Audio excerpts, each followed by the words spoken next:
Komið sæl og velkomin. Ég heiti Jóhanna og ég er á hlutastöð BSRB. Lífeyrismálin eru fyrst á dagskrá eins og þið sjáið. Við erum með dagskrá fyrir saman ykkur og hún Ágústa Gísladóttir, hún ætlar að byrja frá LSR og kynni lífeyrisréttindi hjá þeim lífeyrissjóði. Gjörðu Ágústa. Góðan daginn. Ég ætla að fjalla með LSR og mér er alls svo traust til Arnfríður Einarsdóttir, deildarstjóri Reykjavíkurdeildar, þannig við ætlum að fara vel yfir sjóðinn, sjóðina 2 sem að þið eigið þá EKB að ræða betur. Síðan tekur við umfjöllun með LSS, hún Þórdís kemur frá LSS sem situr hérna líka. Við ætlum að leyfa okkur svolítið að blanda saman svörum og eftir, þar að segja að það eru fyrirspurnir sem varða LSS, þá svörum við, fyrirspurnir sem varða LSS, þá Þórdís til þess að svara þeim. Þetta eru lífeyrissjóðir, það er þó aðgreining á, en við ætlum aðeins að reyna að fara vel yfir. Þið komið hér sem blandar hópur og eru annars verið að greiða þá til LSR í dag. Jafnvel hafið einhvern tíma verið að greiða til LSR en ekki lengur og jafnvel ekki greiðendur hjá LSR. Þannig að þetta blandast alveg örugglega hjá ýmsum. En við ætlum að reyna að gefa okkur smá tíma fyrir fyrirspurnir, þannig ég ætla í raun að fara mjög hratt yfir sögum. Reyna að koma aðal áherslum til skila. Ég var ekki að dreifa þeim bæklingum og slíku sem ég er þó með mér í dag. En ef þið hafið svo áhuga á að grípa bæklingum LSR, A-deild eða B-deild, þá er það hérna rétt fyrir utan, það er borð hérna fyrir utan salinn og þá getið þið gripið ykkur bækling eða þið viljið nánari upplýsingar. Lærir kynningin á að vera hjá ykkur, held ég, á borðunum. Sem sagt, út veitt til ykkar. En já, þá hefur við leikinn. 97, þá gerist það eins og breytingar hjá LSR. Það er að segja, gamlu deildinni var lokað. Og þetta þá nafnist B-deild LSR og nýr sjóður stofnaður sem heitir A-deild LSR. Engin einhver svakalega mikil vísind á baku þessar nafngiftir en þetta eru mikla breytingar og því sjálfsagt hafið tekið þátt í vali á milli þess. Á þessum tímapunkti 1997 örugglega einhver sem tók þátt í vali, vil ég vera í B-deildin áfram, vil ég hafa greiðslur í A-deild LSR. En það gengur hérna inni sem mann eftir þessum tímapunkti. Akkurat.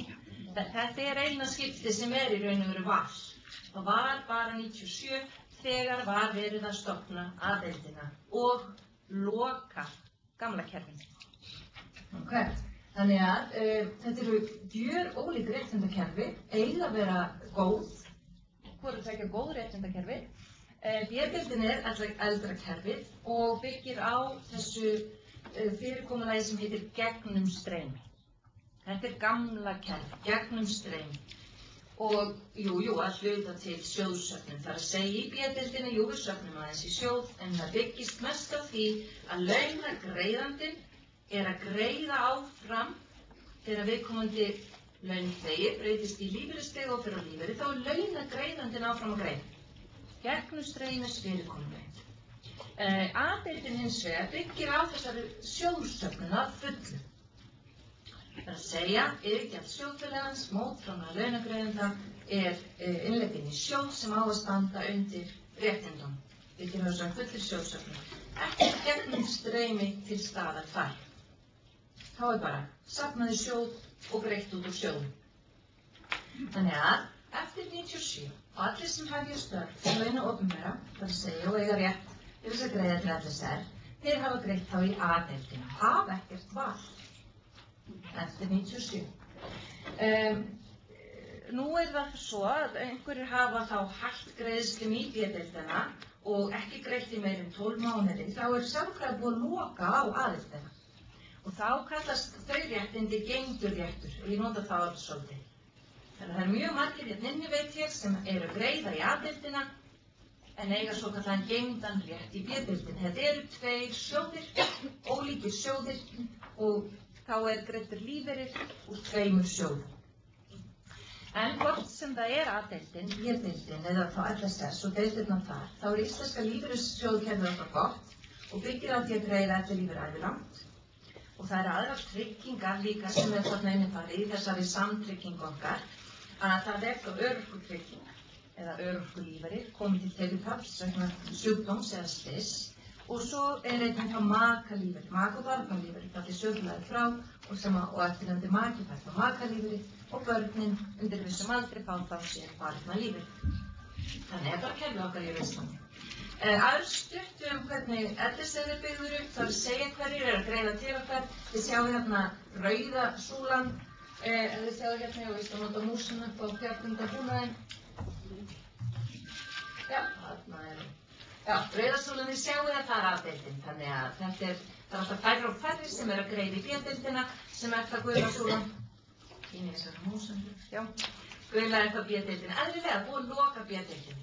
Búið að loka, það meira einhver nýir koma inn og sumir að dekka út fara á lífeyri, aðrir dekka út að þeir hægt að greiða iðgjöld í 12 mánuði eða meira. Og þetta LSR mikið til kvennasjóður, A-deildin 71% konur, B-deildin 60% konur og einnig LSR þá líka sjá lífeyrissjóð hjúkrunarfræðinga sem ég fjalla ekki dag. Hvað varðar lífeyrisgreiðslurnar hins vegar, þá A-deildin að greiða mest í örorkulífeyri, en B-deildin megin til uppistaðan það ellilífeyrisgreiðslur. A-deildin nýr sjóður eins og við vorum að tala stofnaði 97 og örorkubyrðin þar bara talsverð. Örorkurétturinn líka betri í A-deildinni heldur en í B-deildinni. Komum aðeins að því á eftir.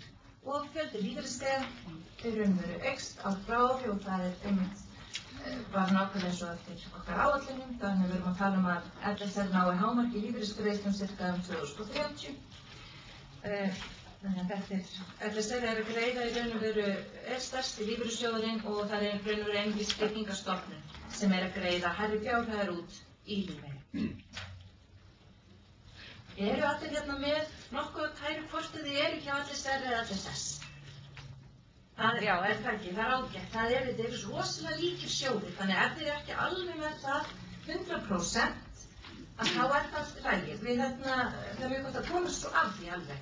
En sem sagt B-deildin, eldrakerfið mjög líkt gamla kerfinu hjá LSS. Þórdís mun koma inn á það á eftir og það sama á við nýja kerfið hjá LSR. A-deildin það samræmið þar á milli við nýri deildin hjá LSS. Það kom upp spurningu. Já, endilega spurningu. Ég borga í B. Já. Ég borga pínulítið í sjóð Dagmar Sveitafélag. Þú ert að borga í B-deild LSR og líka til LSS. Ég gerði þetta tíma og ég kom á eftirlaun og þar var maður látið krossa við hvort maður vildi láta tilkynna yfir í hina sjóðuna. Og ég gerði það, en ég hef ekki teikt frá þessum Sveitafélagsjóðunum. Þarf ég að reyka eftir því? Ekki sjálfsagt. Það ágætt að taka sér fálega svona aðeins og eftir að við viljum taka ábendingar og kvartanir. Þetta ágætis punktur, það sem var að vísa í þegar sótturinn lífeyri, þá hjá LSR eyðublöðunum, þá óskur eftir að umsækjandi láti okkur vita. Vil ég að já, það skoðum.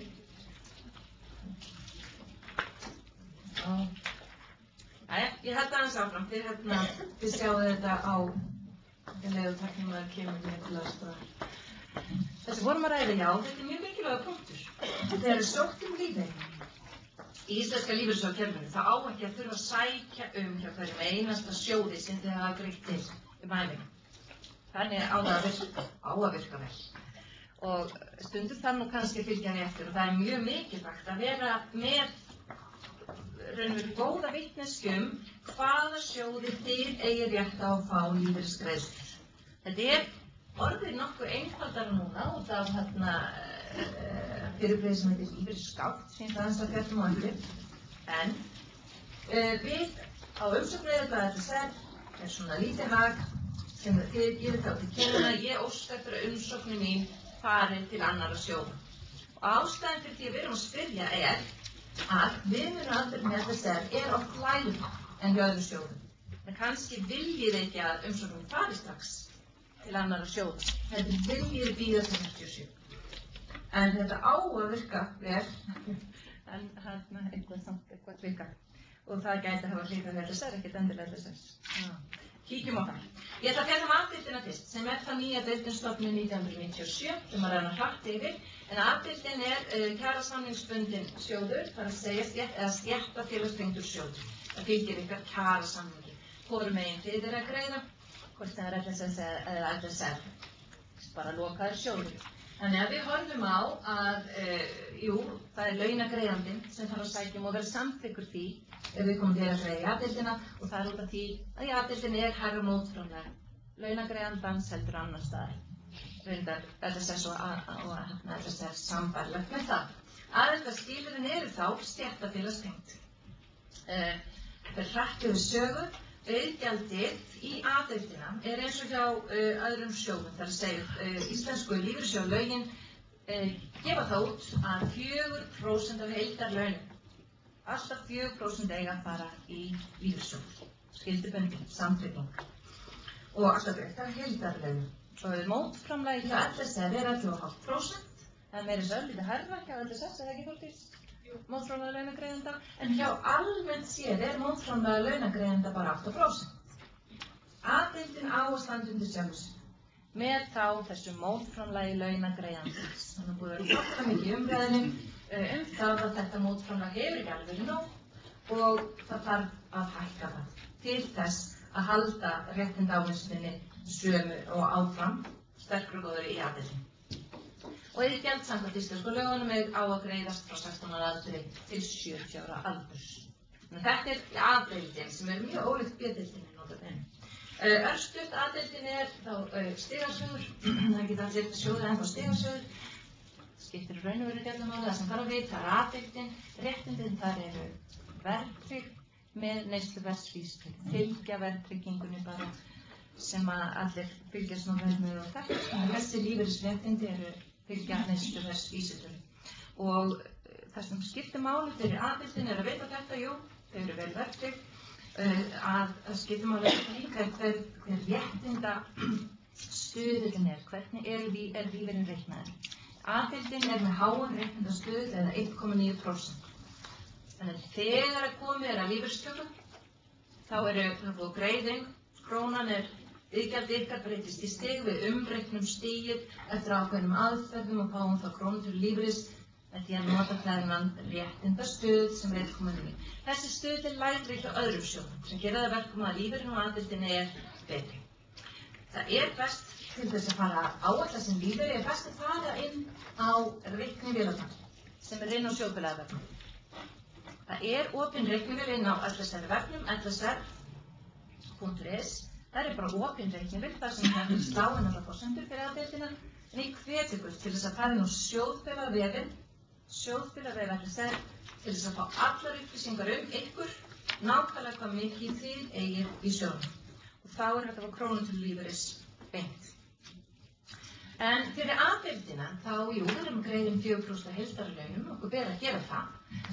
Lífeyristöku aldurinn sveigjanlegur. Þannig að á aldursbilinu 60 til 70 þá má hefja töku lífeyris. Þetta gjörólíkt fyrir miðað við B-deildina. B-deildin mjög stíf á þessu, það bara 65 ára, það ekkert fyrir en þá. Það lítill sveigjanleiki í B-deildinni en í A-deildinni þessi sveigjanleiki. Við reyndar miðum við þennan viðmiðunaraldur 65 með fullan óskertan lífeyri. Í A-deildinni þá þurfi ekki vera hægt að starfa. Það skiptir ekki máli. Það má vera að vinna og taka út lífeyri. Það ykkar val. Það val. Ef þið veljið að fara fyrir 65 ára á lífeyri, þá ákveðin skerðing eða lífeyris krónutalan lækkar fyrir hvern mánuð sem þið veljið að fara fyrir 65 ára aldur. Og það þá 0,5% skerðing. Ef þið veljið að fresta töku lífeyris fram yfir 65, þá bætist við ákveðin aukning 0,75 per mánuð. Svoleiðis það ekki B-deildin. Borgar sér ekkert að vera að bíða, en það út úr B-deildin ef þið hafið til þess rétt. Þannig að A-deildin sveigjanleiki, það þarf ekki að vera hættur að vinna og það hægt að velja svolítið meira heldur en í B-deildinni. Af hverju erum við að skerða? Af hverju erum við að segja að þú fær minna ef þú tekur fyrir 65 ára aldur? Þetta í raun og veru tryggingafræðilega reiknað, það að segja við erum að hafa samtryggingarsjóð, þannig að það á ekki að varða næsta mann, næsta sjóðfélag, það þýðir vel. Sjóðurinn á að vera jafnvel settur, þannig að tryggingafræðilega er þetta að hugsa ef þú velur að fara fyrr á lífeyri, þá bara einhver tryggingafræðilega forsendur þarna þessi útreikningur sem segir já, þá þið greiða minna að þið að greiða í lengri tíma. Ef þið velja að fara frestatöku lífeyris, þá fáið þessu aukningu af því þá tryggingafræðilega séð búið að bæta á að því að það svona samkvæmt öllum lífslíku taflum þá verið að greiða í styttri tíma. Hærri fjárhæðir styttri tíma. Þannig að samtryggingarpæling hugsuð. Örorkurétturinn í A-deildinni er mjög sterkur og mikil örorkutrygging. Sérstaklega ef viðkomandi sjóðfélagi er búinn að vera virkur í íslenska lífeyrissjóðakerfinu í 4 ár. Það er svona lykilatriði. Og þá skiptir ekki máli hvort að það hafi verið að greiða í FSL eða FSS eða hvaða sjóð það nú er. Þannig að tryggingin til þess að vera fullur tryggður í íslenska kerfinu er að vera virkur sjóðfélag að hafa greitt síðast í 4 ár og að vera virkur að því að hafa greitt síðast í 6 mánuði á síðastliðnum 12. Það er ekkert að fara mikið dýpra í örorkulífeyri, láta vita þeim rétti. Eins og við nefndum í byrjun, þá byggist íslenska lífeyrissjóðakerfið á því að ellilífeyrir ævilangt, það er örorkulífeyririnn og svo líka makalífeyririnn til eftirlifandi maka. Í A-deildinni, það byggist það ekki á hjúskap. Þá í raun og veru sambúð norm. Eftirlifandi maki á þá rétt á helming. Þannig virkar það nú almennt að íslenska lífeyrissjóðakerfinu. Það er að segja maki á rétt á helming. Síðan bætist við í A-deildinni að þess virkur sjóðfélagi eða lífeyrisþegi öðlast maki rétt til framreiknings. Eða virkur sjóðfélagi og sem sagt þá er ungur sjóðfélagi deyr og þá reiknað eins og sá sjóðfélagi hefði greitt til 65 ára aldurs. Makalífurinn er reiknaður af þeirri fjárhæð. Þannig það er þessi framreikningsfæling. Í A-deildinni þá er makalífurinn tímabundinn. Hann er bara greiddur í 5 ár. Versus að í B-deildinni, eldra kerfinu, þá var makalífurinn ævilangt. Það er einn af stóru munum það sem er ólíkt milli þessara tveggja sjóða. Og fullur makalífur í A-deildinni greiddur þá fyrst í 3 ár og síðan skerðist hann helming og er þá greitt í 2 ára. En tímabundi greitt. Barnalífur er greiddur svo sérstaklega til barnsins, rétt til barnsins og er til 22 ára aldurs. Já. Hraðsroðin yfirferð yfir A-deild FSL að því við höfum svo stuttan tíma við langar svo að gefa bara góðan tíma fyrir fyrirspurnir, bara svona almennt og endilega bara rétt upp hönd bara að það er eitthvað sem að þið þurfum nánar útskýringar á endilega spyrja, þó það var ekkert endilega B-deildin eða A-deildin eða jafnvel bara FSS, eitthvað sem er óskýrt, eitthvað sem þið viljið fá að vita. Ég hvet ykkur til þess að þeir sem er í A-deildinni taka bæklingin sem liggur hérna svo frammi og kíkja svo betur á heimasíðu FSR, kíkja inn á sjóðfélagavef. Að gera nýta sér þessar upplýsingar. Allar það. Þeir sem eru sérlega áhugasamir, þá komum við líka með nokkur eintöku áskýrslunni. Vart er eitt til að hafa náttborðinu. Það sofnar alveg örugglega vel. En það eru reyndar ágrínsgóðar upplýsingar, þannig að þeir þá sem eru mjög áhugasamir. Já, það var alveg dágóður hópur hérna sem ég vissi af að var að greiða í A-deildina og þar að leiðandi dágóður hópur sem er líka greiði í B-deildina. Og líka það hópur sem er á réttindi bæði á B-deild. Já. Já, áspyrja. Það er lítilega að spyrja. Það er hjón sem annar greiðir í B og hitt í A. Já. Svo deyr sjóðfélagi B. Verður einhver skerðing hjá A-félaganum? Engin skerðing. Það var sama helmingur. Já, akkurat. Makalífeyri. Já, makalífeyrisrétturinn er bara sérstæður réttur í þeim sjóð. Makinn er svo nefnir það, makinn er í B og sjóðfélaginn þá í A og sá sem er í B-deildinni deyr þá á, sá sem er í A-deildinni bara fullan rétt á makalífeyri og B-deildinni. Alveg engin skerðing. Ok, þá því bara aðeins að þetta B-deildina sem flóknara kerfi, reynum að fara samt svona, tala bara helstu atriði þar. Við vorum að tala að þetta B-deildin sem var lokað fyrir nýjum sögum 1997. Lokað, með gamlar gegnumstreymiskerfi þar sem að launagreiðandinn heldur áfram að borga þó að launþeginn sé komin á lífeyri. Það verið að loka það, var að vera að loka það hérna 97. Hér mjög mikilvægt fyrir þau ykkar sem eiga og eru virkir greiðendur í B-deild og eru að greiða í B-deild í dag, það þarf að passa upp á þetta. Ef það verið að skipta starf hjá hinu opinbera og fara til vinnuveitanda sem einhver nýs vinnuveitanda, það þarf að kanna. Má greiða áfram í B-deildina. Það þarf að passa þetta svolítið vel, sérstaklega ef þið er góð réttindi í B-deildinni eða vona á reglum, annað 95 ára reglum, tökum það sem dæmi, það þarf að passa svolítið vel. Þannig að það sé bara sem rétt. Og það eins og þetta hugtakkendur réttur, það fyrir þá sem eru löngu hættir að greiða í B-deildina, eiga réttindi í þeim sjóð og munu þá greiða lífeyri úr þeim sjóð. Muni, þetta aldrei saman. Það ekki verið að færa til réttinda á milli sjóða. Og það flókina aðildarskipið, mjög flókina aðildarskipið.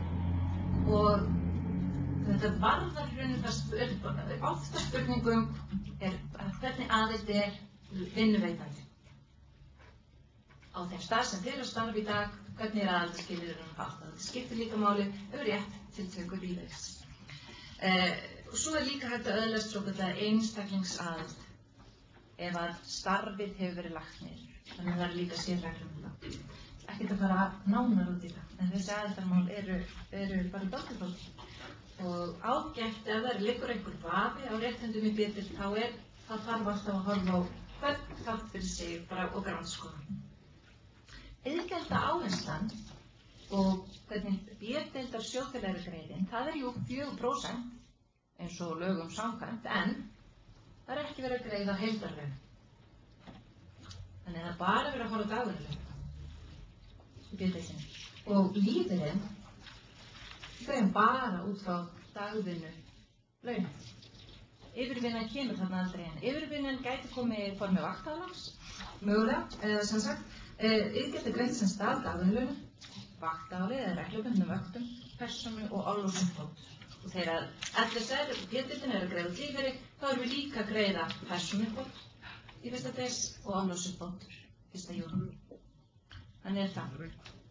En við réttinda ávinnslun í B-deild, þá skipta heildarlaun engu máli, launin skipta engu máli, það raunur starfshlutfalli sem skiptir máli. Í munið í A-deildinni þá vorum við að safna stigum, krónutali inn í sjóðun, safna í sjóð, þá skipta heildarlaunin máli. Hærri laun, fleiri stig, hærri réttindi. Í B-deildinni þá erum við að fara starfshlutfalli, þá miðast við 100% starf, þá ávinnast 2% stiga á ári. Það ekki fyrir við töku lífeyris sem við horfum á hverju starfslok og laun og þá getum við reiknað á lífeyri. Þannig þetta ólíkt. Og í raun og veru þetta ekkert flækjustig í B-deildinni fyrir að kemur að þessum tímamörkum sem eru 32 ár. Þannig eftir þau tímamörk, það greitt í 32 ár í sjóðum. Þá byrjar svolítið svona val, flækjustig og val, en við reynum að láta það vita. Senda út bréf. Ef þið eigið rétt á vali á reglum, þetta stækja okkur, þá eigið að fá bréf frá sjóðum. Hvað gerir þið ef þið ekki valið? Já, við getum ekki valið, fyrir það spurt hvað gerum við ef það ekki valið. Það verður verið að koma valblað áður fyrir að hefði tökur lífeyris. Okay. Þannig að það bara, við verðum að fá það eftir þetta. Þetta eina spurningu viðbót? Já. Þetta eiginlega fyrir konuna. Ég ekki tala sjálf. Við vorum að skoða fyrir konuna. Ég var svolítið skrítið í einu vilni. Hún var bara með einhver 57% rétt. En í fyrra fekk hún bréf frá okkur að velja. Já, reglur. Fekk 32, væri konið í 32 ári. Og svo kemur þetta fram að, eins og ég held, það verið 2% á ári, meðan 100%. Þá getur maður að vera með herri 57%. Nei, svo komum það flækjustig þar, sem ég skal aðeins fara í núna, varðandi réttinda ávinnsluna. Það mjög einfalt 2% ári að þessum mörkum. Svo fer það eftir hvað reglu þú velur. Ef þú velur almennu regluna, þá það bara 1% ári. þar til 65 ára aldrei er náð. Þannig virkar það. Þannig að þetta er einfalt 2% árið fram að 32 ára markinu. Þannig að svo fer það eftir hvoru reglunni viðkomandi verið. Og þá eru það þessar tölur, við kíktum á það líka betur eftir. Ég sé ekki alveg samfæður. Þarna kemur svona flækjustig. Sem sagt, en eftir 32 þá byrja að velja. Og aðtíð, því sem er geymdan rétt, gamla geymdan rétt, þá er aldrei þetta val. Þá er það ekki til staðar, eðlilega. En 32 reglan er þessi almenna regla hjá okkur, svo er það þessi fræga 95 regla. Og ef að við komum það á kost á 95 reglu, þá er eiginlega undantekningarlaust að við komum til velur það. Við erum 95 reglu. Og af hverju er það? Jú, að þá það er eina svigrúmið í B-deildinni til þess að fara fyrr á lífi. Fyrir 65 ára aldur. Munið, A-deildin er sveigjanleiki. Hefðbundið lífeyrissjóðakerfið á Íslandi, það er sveigjanleiki.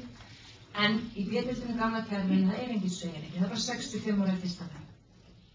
Ok, ræðan mín er eitthvað. Og ég er eitthvað.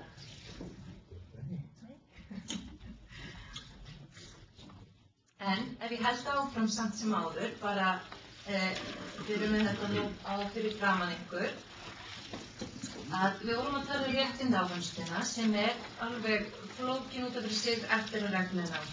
Þannig að það er nánar upplýsingar að slíkt einmitt á heimasíðum, svo getum við spilað saman nánar það bara í hvert mál fyrir sig. En aldurinn skiptir náttúrulega líka máli, varðandi reglunar. Almenni lífstökualdur er 65 ára, eins og ég hef sagt. Þannig að fyrir þá sem ég er geymdarétt, þá er það 65 ára. En það sem skiptir öllu máli hér, hvort sem ég er geymdarétt eða virkir sjóðfélagir í B-deild, að skilyrðið fyrir töku lífeyris er að hafa látið af því starfi sem veitir rétt til aðildar. Þetta er eftir launakerfi að upplagi. Þannig að það þarf að láta af því starfi sem veitir rétt til aðildarsjóð. Og nú var glæðar hérna rétt á undan sem sýnar flóknar reglur aðildarmál. En það skiptir miklu máli þegar kemur á þessum tímapunkti að vita hvernig er aðildarmálum háttað og hver er vinnuveitandi líka þá. Þetta er flóknar oft fyrir þá sem eru með geymdarétt. Það er ekkert allir sem eru með geymdarétt með að sækja sem geymdarétt og séu löngu hættir að greiða í B-deildina. Það er að því að þeir eru að greiða og starfa hjá vinnuveitandi og greiða í A-deildina. Vinnuveitandinn er með alltaf B-deild saman. Þannig að þetta er ekki, það er aldrei einhver svona einföld svör fyrir B-deildina, en til þess að reyna að sjá heildarmyndina þá er það þessi viðmunaraldur 65 ára, en það er þetta þessi eina undantekning fyrir þá sem eiga von á 95 ára reglu. Já, við erum búin með tíman, en þetta er eini möguleiki. Og þá er það fyrsta lagi 60 sem hægt er að hefði tökku lífeyris út frá 95 ára. Krónutala lífeyris í B-deild, nú koma launin inn í útreikningin. Þeir eru búin að safna prósentustigum árlega, þessi er búin að ávinna sér 50%. Og þá, þegar kemur að tökku lífeyris, þá erum við að horfa hver eru dagvinnulaunin við starfslok og þá eru það 50% af þeim ef þið 50% lífeyrisrétt. Það eru undantekningar frá þessu og þegar það kemur því að sækja lífeyrir úr B-deildinni, hvort sem ekki, þá ég ætla að vera með umsóknareyðublöðin hérna til sýnis en glemdi þeim í prentgrána yfir ásaka en þegar þið farið að kíkja inn á heimasíðu þessar kíkið á umsóknareyðublaðið af því að það þarf að sækja lífeyri, það er nú eitt líka, það þarf að sækja. Þá fyrir B-deildina þá er bakhliðin liggur ritgerð yfir þær upplýsingar sem við sjóðurinn þurfum að hafa frá ykkur þegar kemur að tökku lífeyris úr B-deild LSR. Og þá er algengasta undantekning frá því að lífeyris er reiknar af lokalaunum er það ef að viðkomandi sjóðfélagi var í hærra launuðu starfi yfir 10 ára tímabil. Þetta er mjög mikilvægt. Verið einhverju, kannski 1, 2, 3 störfum yfir 10 ára tímabil sem voru hærra launuð heldur en lokalaun. Mjög mikilvægt að umsækjandi láti okkur vita þessu. Það kemur samt ekki inn yfirvinna. Nei, spurt yfirvinnuna, hún kemur aldrei inn. Nei. Yfirvinnan aldrei tekin inn í B-deildinni. Það allt hugsað út frá dagvinnulegum. Síðan, hvernig verðtryggingin? Við erum búin að finna krónutölu lífeyris, það réttindahlutfall sem lokalaun, almenna reglan svo.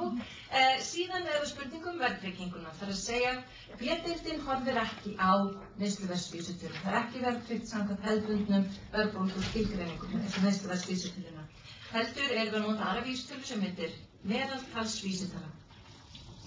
Og það almenna reglan hjá okkur. Og Hagstofan reiknar þessa vísitölu. Þetta eru bara breytingar á dagvinnulaunum opinbers starfsmanna. Þannig verðtryggist B-deildin. Og þannig breytast á lífeyrisgreiðslur. Þeir sem fara í lífeyri að beinum framhaldi starfi á B-deildinni geta valið þá annars konar verðtryggingu sem eftirmannsreglan. Þannig að ef þið eigið þess kost að velja eftirmannsregluna, þá hvetja ykkur til þess að koma og fá ráðgjöf hjá okkur. Það bara þeir sem í beinu framhaldi starfi. Þið ykkar sem eigið geymdanrétt, þið hafið ekki val. Það meðaltalsreglan sem gildir. Þetta skiptir miklu máli. Þannig að með eftirmannsreglan í rauninu gamla fyrirkomulagið. Meðaltalsreglan var stofnuð hérna 97. Eftirmannsreglan, þá lífeyririnn á að breytast í takt við laun eftirmanns í starfi. Þetta var svona gamla fyrirkomulag og hægt að velja það að breyta. En að gera að koma frá ráðgjöf varðandi þessi mál. Það örorkuréttur líka í B-deildinni en þó ekki þessi framreikningur eins og í A-deildinni nema að sjóðfélaginn hafi slasast í starfi. Þið sjáuð að örorkurétturinn lakari í B-deildinni en að samanskapi makalífeyrisrétturinn mun sterkari. Eins og við nefndum þá A-deildar makalífeyririnn tímabundinn 5 ár. Í B-deildinni þá það ævilagt, svo fremur sem eftirnefndi maki giftist ekki að nýjum. Hér í B-deildinni horft á hjónabandið. Það hægt að sækja svokallaðan sambúðarlífeyri. Þá fer svo umsókn fyrir stjórn og svona ákveðna skilyrðum með það. En það horft á hjúskap og eftirlifandi maki á líka rétt, hann á rétt á helming, eins og vorum að tala í A-deildinni, alltaf helmingur af áunnur rétti sjóðfélagsins, en það bætist mögulega við viðbót, 20%. Þannig að makalífsrétturinn í B-deildinni mjög sterkur. Fyrri makar eiga líka rétt. Þetta varðar bara hjúskaparsögun, horfum á hana. Þannig að þetta sterkur réttur hjá makanum. Já, barnalífur líka í B-deildinni til 18 ára aldursklassins. Eins og vorum aðeins að tala í byrjun það þarf að sækja lífeyri. Umsóknin á að flæða milli. Það á að vera bara nóg. Það eitt sjóð. Á að vera nóg.